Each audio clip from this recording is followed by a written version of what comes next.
I went over this briefly on a YouTube short, but here it is, the full video for this Timex Expedition 39mm. I'll give you the model number, the ridiculous Timex model numbers that they come up with.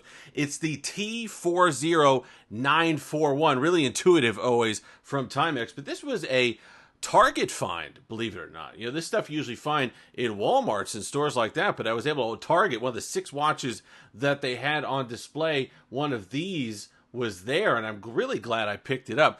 $36. Link for Amazon will be in the description. And it's an overall complete watch. You know, a lot of times with the Casios, you're relying on the function, you're relying on the dial, and stuff like the band is kind of a secondary thought. Not the case. The Timex is, yeah, $36. You might be saying, well, I could get other watches for a little bit cheaper. And sure you can. But I just love the overall design of this and the thought that was put into it, especially for who might be using a watch like this. So let's talk about that design. You got the 39mm case. Really nice. Fits well on my 7-inch wrist. No complaints there. We'll go over the functions in a moment, but you know, the case itself is going to be personal preference, the aesthetic of it. But I really love the band. You have this kind of fiber weave here that is inlaid into the rubber band itself, and you have the kind of airways here on the band, the little divots that they put into it to allow some air to flow between your wrist and the band itself. But I love the feel of it. It's light, it's flexible, it's really nice, and I also like the fact, look, I understand why Casio and other watch manufacturers do it, and I'll show you what I mean. We had it on the AE 1500 that we had on here on the channel, Casio. Every watch manufacturer is adding this kind of shock-resistant band, kind of the solid band on the side here, so it doesn't lay flat on your wrist. It doesn't lay flat on the table. And the theory being, well, if you drop it, it's got that extra little bit of resistance there where the back of the case itself doesn't hit the ground or slam into anything. And I get that, and that has value. But, you know, it's on every watch now.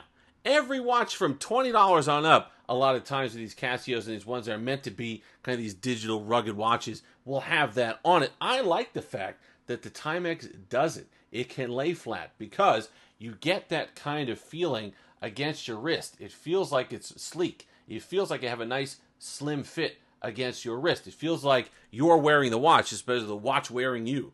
That kind of situation. And if you're going to be wearing this hiking for long distances, if you're going to be wearing swimming, which this is perfectly capable of doing, 100 meters of water resistance, that's going to be important to you. It's light on the wrist as well. It's nice. The band is light. The watch itself is light, and it's not rigid against your skin, which is nice because you're going to have a nice, you're not going to be catching on anything, especially you're out in the woods, you're on a hike, you don't want sticks, you don't want grass, you don't want loose things catching, pulling you at all, especially in a pool, you don't want extra drag, whatever it happens to be, triathlon, whatever you're running. This is really great for any sort of physical activity that you want to have, and it has the functions that go along with that. So let's talk about those. There's a couple things on before we get into the actual menus themselves and the different function modes that I really like about this one. Number one is the Indiglo, the backlight, which will show, I want to show it in the dark so you can actually see kind of how it has the afterglow, 3 seconds of afterglow with the Indiglo, but I like the way how it kind of goes to the edges of the display itself, which is kind of nice, has this afterglow effect, which I think is quite cool. The other thing is, if you hold on to the Indiglo button for 3 seconds, or I think it's 4 seconds, there you go. You see the beep, and you see the little activation there. You got a little moon there. And what that moon does is it puts it in a mode where it's a night mode, that for the next 8 hours, any button press whatsoever is going to activate the Indiglo for the 3 seconds, which I think is really cool. You put it in night mode. If you're going out, you don't have to worry about hitting the Indiglo and seeing your functions. If you hit any sort of button, it's going to have that. I think that's a really cool function. The other thing, with the dual time that it has, you can also, when you set the dual time, I'll show you how to do that in a moment.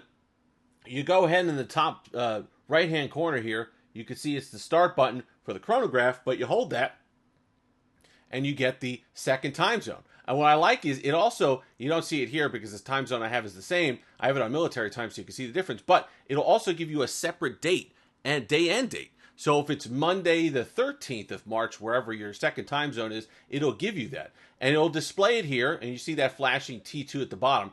If you hold the start button, it'll actually flip over. If you hold it for a bit, it'll flip over to that second time zone and make it your primary time zone, which I think is fantastic. You don't have to fumble through and kind of cycle through modes to get to the second time, and then you can flash and see your home time there. I think that's really neat. So let's go into the functions themselves. Now that we've done that, you've got time, of course, primary time. You got the chronograph. You got a timer, which is always useful. I love the timer. You got something in the oven, whatever you happen to be doing, the timer's great. Then you've got different alarm functions as well. You got alarm 1, 2, and 3, and those can be set on different dates, which I like when it comes to functionality for these watches as well. I think that's really cool. Something I neglected to mention on the band, it has the compass here. You're not going to be using it on your wrist. It's not a glance and go type of compass. It's something that you're going to want to take off. Yeah, it works. You got to really balance it on a pinhead in order to get it to work properly. But it'll work. And in a pinch, if it's pitch black out or something like that, you might have a shot of using that for something. So that's something that you could keep in mind there. When we go through, I wanted to go through the different, when we went through the functions there. The other thing that I wanted to go over with this particular watch is we went over the afterglow. But I just like the fact that it has those little bits and quirks to it that are really neat. I like the fact that it keeps flush against your wrist. That's really cool. I like the fact that, this is the other thing, the big thing that I wanted to go over. When you're going to set the time and the different time zones, you hold the set, okay? Now you're going to get the set. But I like the fact that if at the top, we could focus it in, number one, you could set the time zone that you're setting. It's 1 or 2. But look at that top, the top left, and then starting around.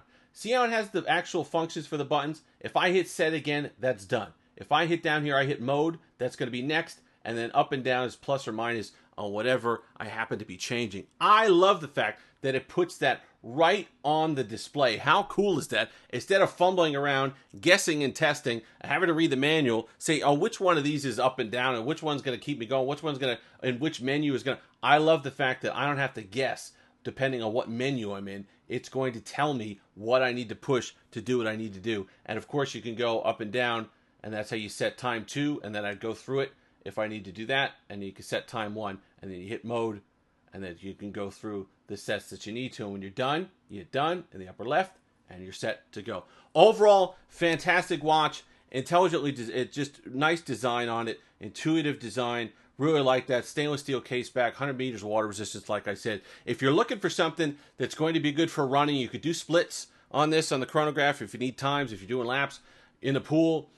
All good stuff that you could do on this watch, and it's nice and light, so you're not to get that wrist fatigue. And like I said, it's not something that feels like it's completely rigid against your wrist. You're going to get some flexibility there, which I think is all the better. If you've made it this far, like, comment, subscribe, all that fun stuff. Until next time, have that Steve-licious day.